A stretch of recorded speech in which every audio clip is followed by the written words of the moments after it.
Mandalorian Season 3 Episode 7 was incredible, so here is some Easter eggs / moments you missed in the episode. So, Elia Kane is still working for Moff Gideon. While this should have been obvious by how she betrayed Dr. Pershing in Mandalorian Season 3 Episode 3, we now get the confirmation that she is working for Moff Gideon. Also, this is the first time that we see Moff Gideon alive since the Mandalorian Season 2 finale. We also now know the remaining Imperials are organised as part of the Shadow Council.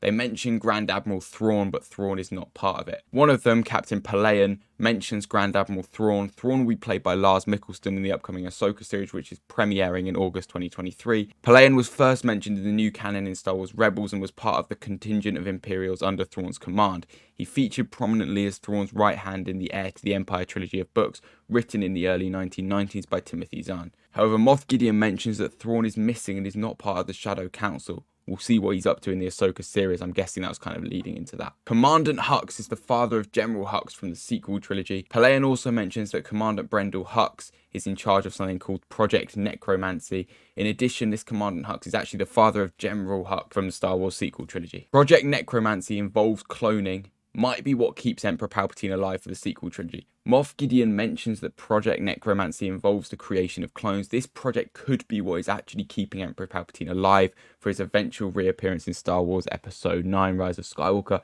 However, it's worth noting Palpatine was not directly mentioned in this episode. IG-11 is now IG-12 and the new vehicle for Grogu. An unnamed Azellan on Navarro has made IG-11 somewhat operational again, but as IG-12, a new droid vehicle for Grogu who he can drive, one of the best scenes. Bo-Katan also reveals how Moff Gideon originally got his hand on the Darksaber. Bo-Katan reveals how she surrendered the Darksaber to Moff Gideon after the fall of Mandalore during the Night of 1,000 Tears.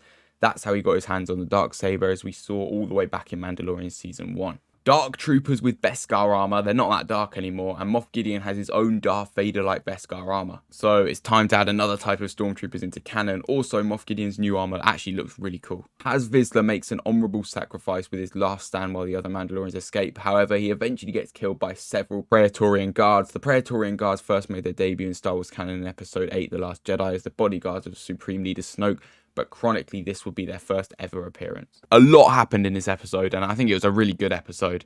But let's hope the finale is just as good as the other finales. And also this episode, it's got a lot to live up to, and they've built a lot of hype for it.